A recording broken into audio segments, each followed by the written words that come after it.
1000 square kilometre अपने कब्जे में रखा। सर आज भी 10,000 हिंदू सर आप पर्याप्त समय लेना।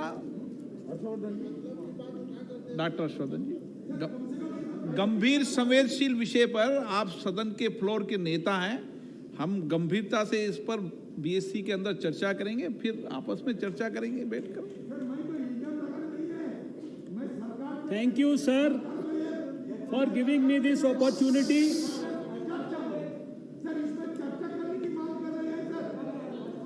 वो बीएससी में करते हैं, आप सीनियर नेता हैं। हर्षवर्धन जी। Thank you, sir, for giving me this opportunity. I have briefed this August House on 2 earlier occasions, once in February and again in March this year on the COVID pandemic.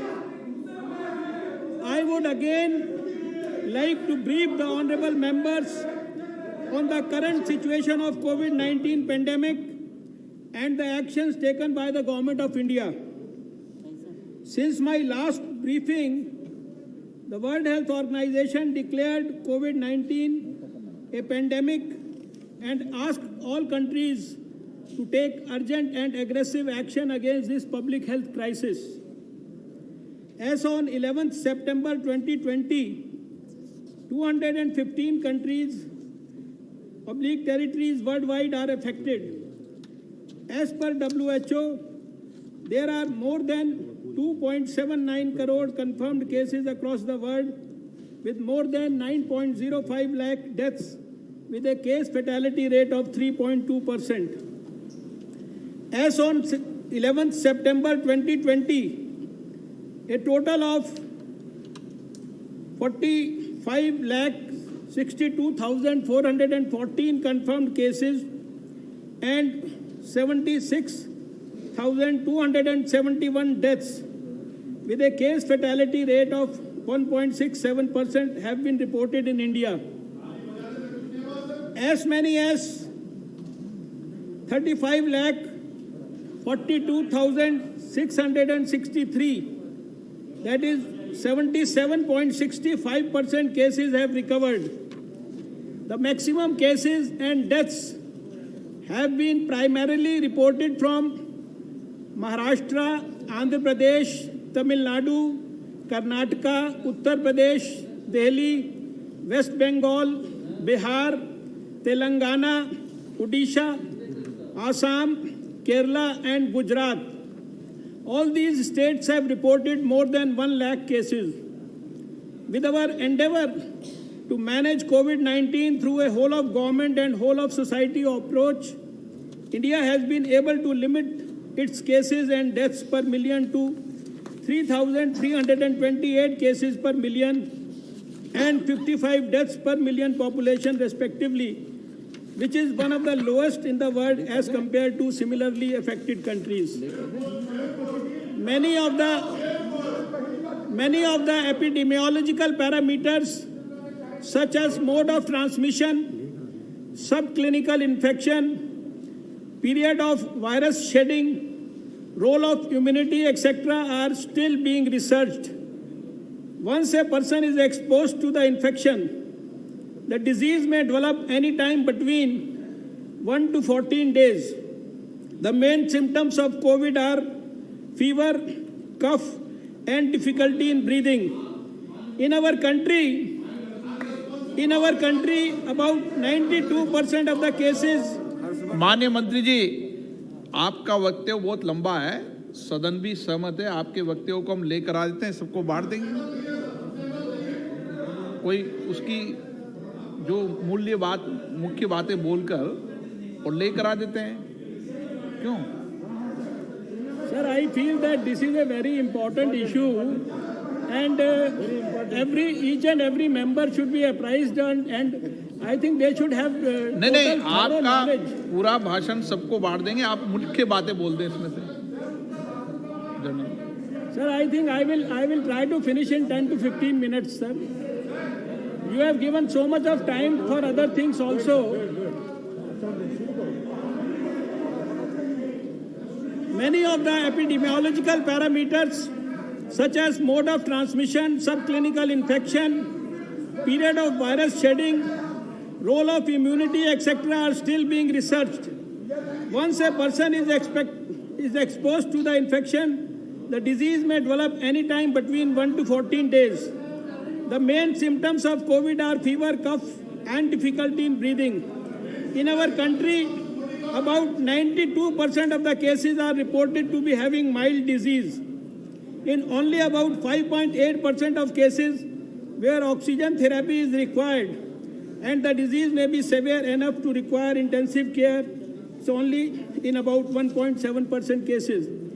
The increasing magnitude of this outbreak in India called for a preemptive, proactive, graded and whole of government, whole of society approach built around a comprehensive strategy to prevent infections, save lives and minimize impact. The Government of India undertook the COVID-19 challenge with the highest level of political commitment. The nationwide lockdown, a bold decision undertaken by the government, duly involving community, initiated as self-imposed Janta curfew as per the call given by the Honorable Prime Minister, is testimony to the fact that India has collectively stood up to manage COVID-19 and successfully blunted the aggressive progression of COVID. It has been estimated that this decision prevented approximately 14 to 29 lakh cases and 37 to 78,000 deaths. Further, these 4 months were utilized to create additional health infrastructure, enhance human resource, and produce within India critical elements such as PPEs and 95 masks and ventilators. A case in point is the increase in dedicated isolation beds, 36.3 times, and dedicated ICU beds above 24.6 times to what existed in March 2020. Whereas there was no indigenous manufacturing of PPE with the requisite standards at that point in time, we are now self-sufficient and in a position to even export the same. On behalf of our countrymen, I take this opportunity to congratulate our Prime Minister Shri Narendra Modi ji, who personally continues to monitor the situation and provided his leadership. Government of India has initiated a series of actions to prevent entry of the disease and contain it. I am daily reviewing the situation. Honorable Prime Minister himself has interacted with the Chief Ministers of all states and UT administrations and all stakeholders to regularly understand issues and collaborate with the states for effective COVID management. Group of ministers under my chairmanship consisting of Minister of External Affairs, Minister of Civil Aviation, and Minister of State for Home Affairs, Minister of State for Shipping, and Minister of State for Health and Family Welfare have met 20 times since its inception on 3rd Feb 2020.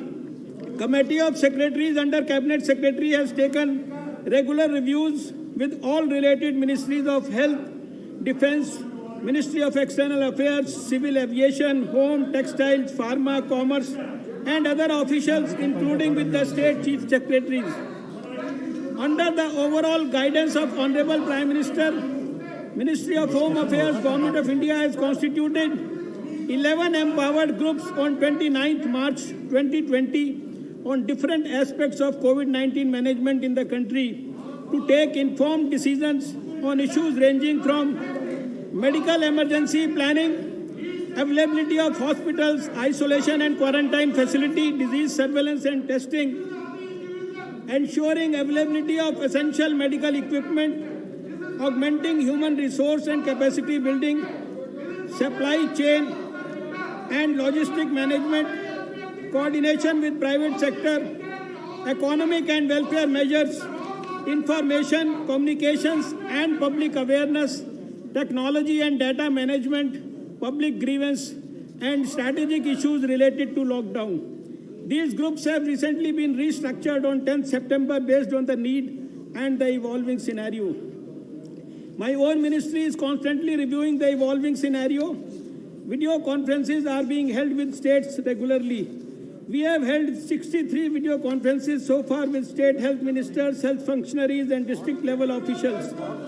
The joint monitoring group under the chairmanship of Director General Health Services, which advises the ministry on technical matters, has met 40 times till now to assess the risk, review the preparedness and response mechanisms, and finalize technical guidelines. Government of India, based on its experience of successfully managing pandemics and epidemics in the past, provided the requisite strategy, plans, and procedures to the state governments and UT administrations. This includes containment plans and guidelines on a wide range of subjects related to travel, behavioral, psychosocial health, surveillance, laboratory support, hospital infrastructure, clinical management, rational use of personal protective equipment, PPEs, etc., including inspirational guidance for healthcare personnel. Government of India has also taken several other measures to contain, suppress the transmission of COVID.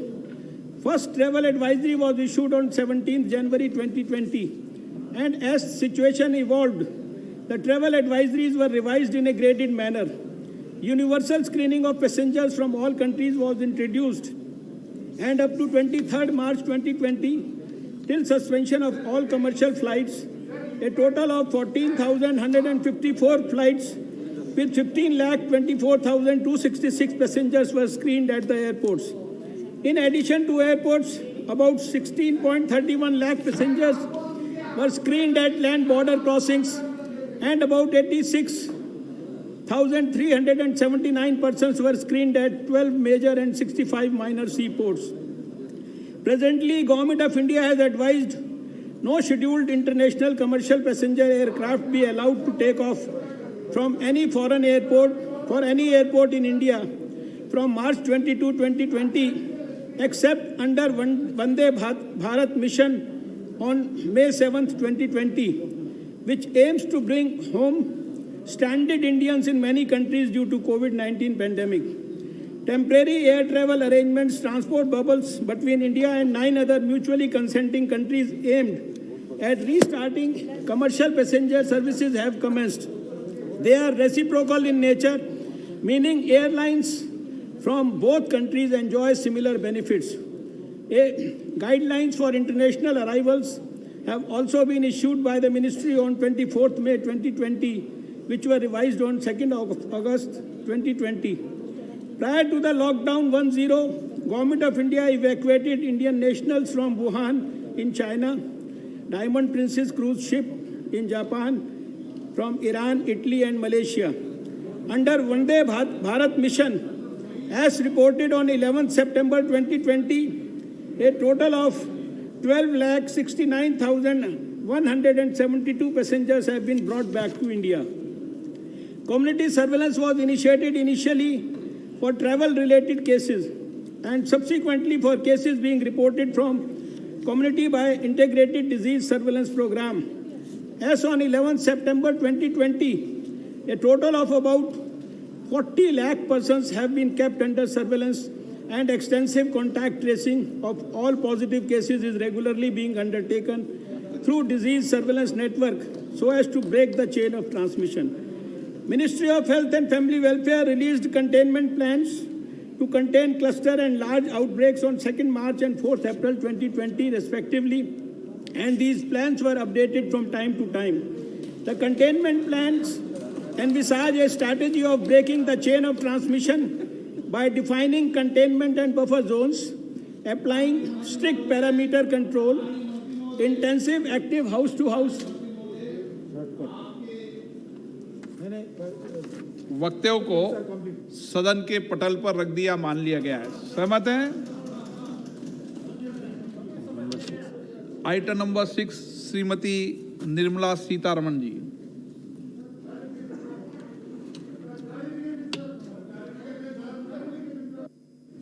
Sir, इस विषय पर BSc पर